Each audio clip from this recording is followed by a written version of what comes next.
So this is the Anapanasati, or mindfulness of breathing.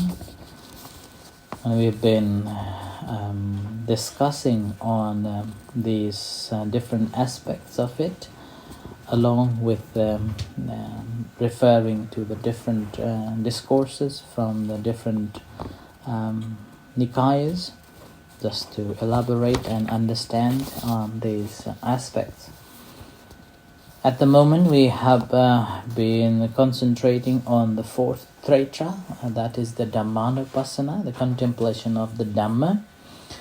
And within that Dhammanupassana, we also have been discussing on the second one, or the 14th one. That's the Viraganupassi, Asasi Samiti Sikati, and Passasi Samiti Sikati. So, in this Dhammanupassana, or contemplation of the Dhamma or the phenomena, there are four principles, also known as the eight different jnanas, eight jnanas. And in that we are on the fourth jnana, or the second principles of the Viraganupassi. So Anupassi means reflecting again and again on the Viraga, which means no raga. Viraga means no raga, or no passion. And this viraga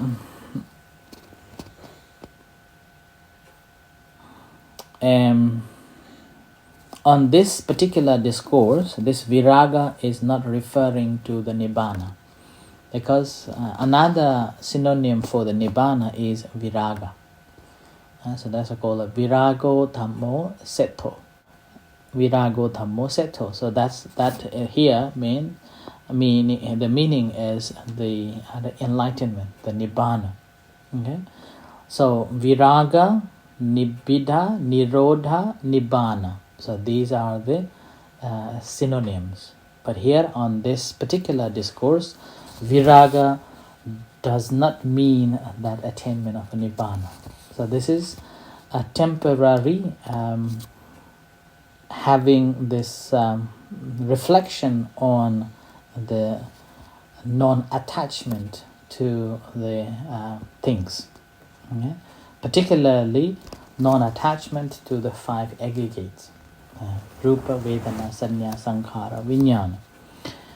And in order to develop that viraga, this passion, or the fading away of attachment on these five aggregates, again we have to understand that everything is impermanence,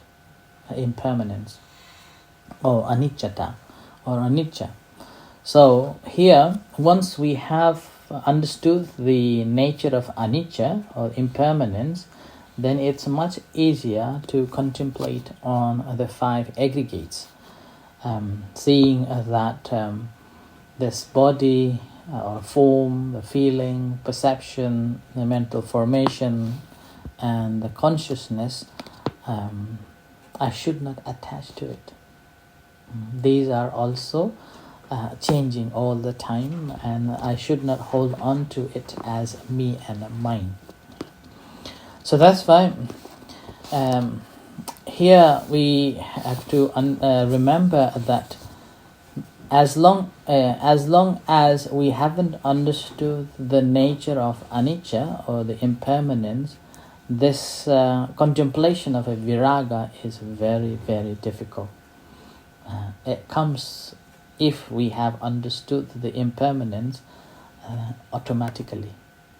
It's automatical. It's kind of a result of understanding, because once we have fully understood that the Rupa, Vedana, Sanya, Sankhara, Vijnana are impermanence, then we don't need to think I should be attached to it. That's why in the Anatta Lakkhana Sutta, the second discourse that the Buddha gave to the five ascetics, Panchavargiyas, that Buddha took these five aggregates and analyzed until understood that these are impermanent and I should not hold on to it as me and mine. So with that, the all five ascetics were able to attain the Sotapanna. So that's fine. The four noblehood, Sotapanna, Sakadagami, Anagami, and Arhat. These four noblehood states, based on how much do we understand the impermanence. And the level of understanding these impermanence, that leads to the Viraga Dhamma. So we can reflect on the Viraga, this passion or fading away at any attachment on these five aggregate, and with that we are attaining either Sotapanna, Sakadagami, Anagami, or the highest form is the Arhat. So that is like that. And then further, when we look at the teachings of the Buddha, life of the Buddha, before Buddha emerged or attained the enlightenment, there had been two different philosophies. One philosophy was there is after death. And another philosophy was there is not after death. So two philosophies were there. And the Buddha, as a bodhisattva at that time, he spent a lot of time contemplating on both doctrines at that time that was there. And then when he was reflecting on these two aspects of this philosophy, he realized that he realized after he attained the enlightenment, that these both actually based on some form of attachment. And mostly that is related to either the physical body existence or the mind and mental existence. So that's why the first philosophy was explaining that there is a life after death, so-called the soul. Right? And that continues. So attached to this soul. And again, this attachment to the soul, not only the one tiny particles of the not only the one tiny particle and separate from the others, but it's a spark, like some from the main so-called, what is it called, Atman. So greater soul or pure soul. So it's a part of the greater or pure soul, Atma, and it just came out. And then eventually it's going back again. So attached to that existential or where I will be after I am gone. So in a way, we are attached to our existence even after I am gone. So that was another attachment. As a result of that, they cannot comprehend this Viraga Dhamma, because it's still attached to some forms that where I will be. And having said that, there are some examples that comes in the Tripitaka that there were some Ajivakas or ascetics at that time, since at that time there were again two different philosophies within that concept of the life after death. Was the Vedanta and then ascetics. So there were some ascetics. They did comprehended that the nature actually changing all the time. So they accepted the change, that everything changes. Even the mind changes as well. So they accept it as well. And which is again, it's not just the time of the Buddha or in Indian philosophy. it also in a Descartes philosophy as well, right? Say you cannot jump twice in the same river. So that's also the teachings that he also able to see that everything changes, like that. But the thing was, they cannot comprehend after they have gone. So they're still looking for some entity that I am there. So that's why they cannot comprehend the Viraga Dhamma. So that's why they are not enlightened. They could not get this real understanding of the non-existence of even this particular soul. The second philosophy was there is no after death. Now here, they do not see that even this body, even this mind, so they will not continue. It will just finish there. They have this philosophy thinking that the mind is just a byproduct of the two elements coming together. It's like when you have two wood rubbing it and then fire comes. So soul is something like that. And as a result with that, they have this particularly so-called the Charavak concept. Entertain your senses. Enjoy your life. Even if you have to borrow money, borrow and enjoy. Because there is no after death. So they were also attached to the entertainment. So they were still attached to some forms of the present happiness. Present happiness, not after.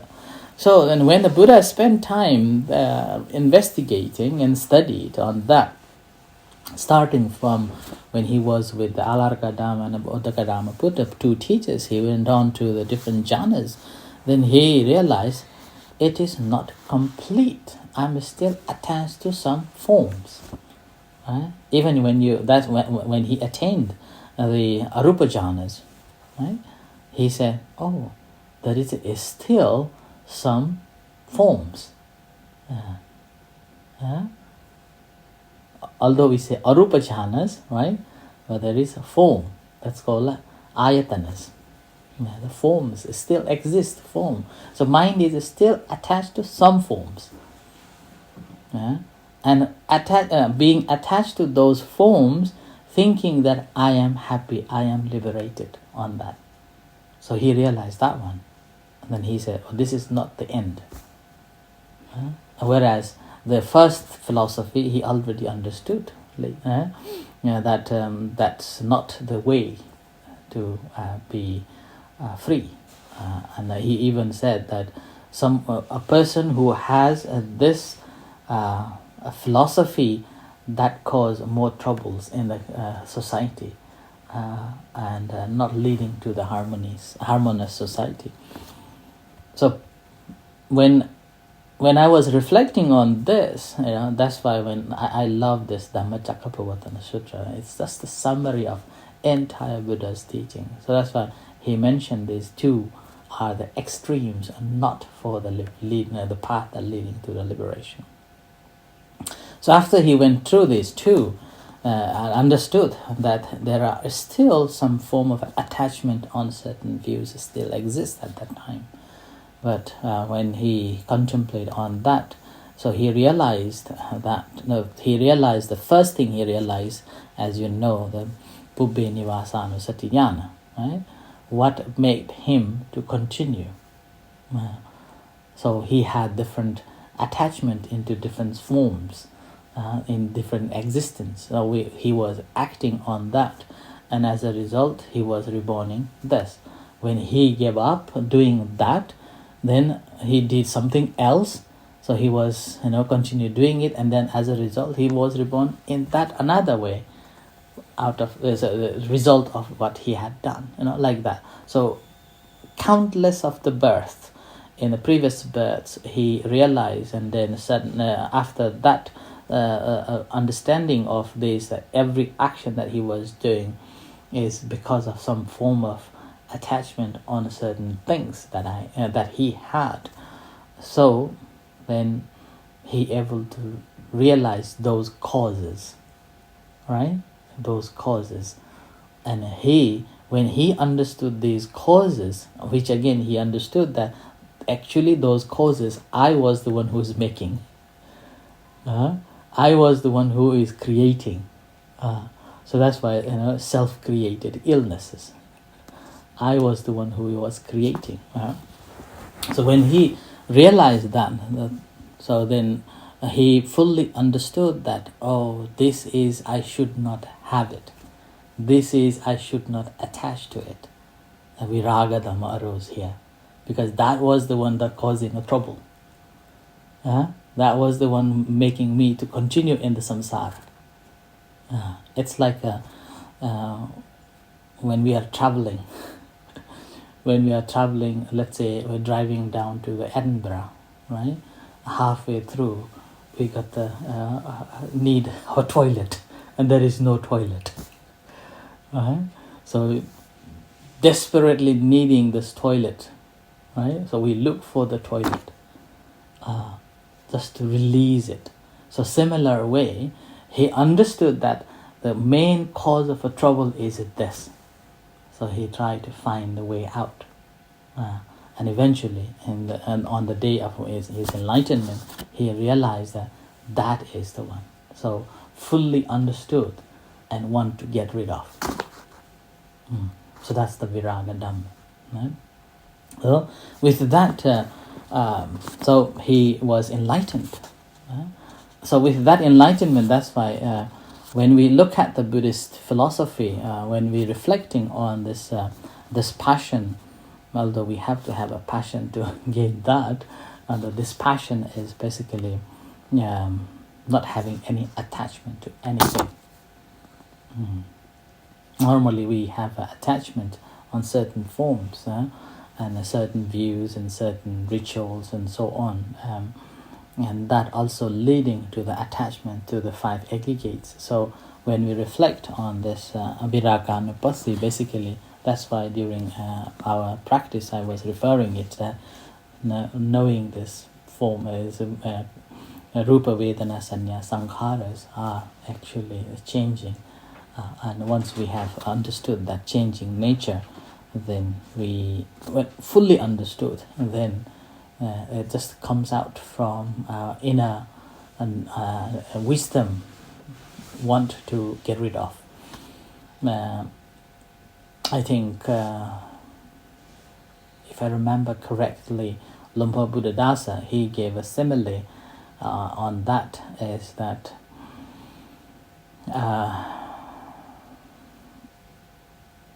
a couple fall in love and they are so happy, but eventually something happened and then they don't want to talk to anybody. So both they do not want to talk one another. They just want to get rid of as soon as possible. So it's like getting a divorce.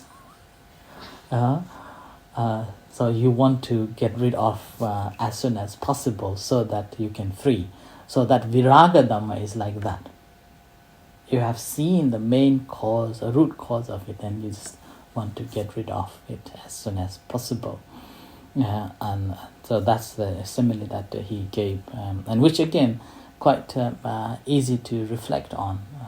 Someone who is in love, and then after some reasons or something happened, and then the affection or the expression of a love is no more there, then that's why there are so many suicides as well in a young age, after they what's called broken heart, and then suicide, or after broken heart and never want to see his or her face, even the name is allergic.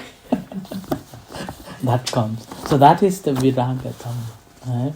So in the practice, what we are doing here, actually, as we develop our concentration and reflection and discernment on it, and eventually, just rather than the out there, coming into ourselves and then reflecting, the things that I think I am, actually, no. and able to let it free. So there is nothing I should be holding on to it, particularly emotions and feelings, which I normally reflect on giving a dana. That's why I always reflect on giving a dana, that it's not just the giving a dana, but as we are giving a dana regularly, eventually it just seeps in the concept of I have to let go. So all these feelings and emotions also we will be able to let go, and letting go of these feelings and emotions further on, we will be able to let go of our own identity. So that's the first ladder towards to be a real Buddhist Sotapanna. Right, so this is the Viraganupassi, and when we are practicing, what we are doing is, as we contemplate on the breath, we're reflecting the viraga of this Rupa Vedana Sanya Sankhara Vijnana. Right? And here, as I said, this is just a temporal dispassion, but very important, that leads to the further other development to free ourselves. So I end here for this Viraganupassi today. Before we practice loving kindness meditation to finish up, anybody wants to ask or any share on this?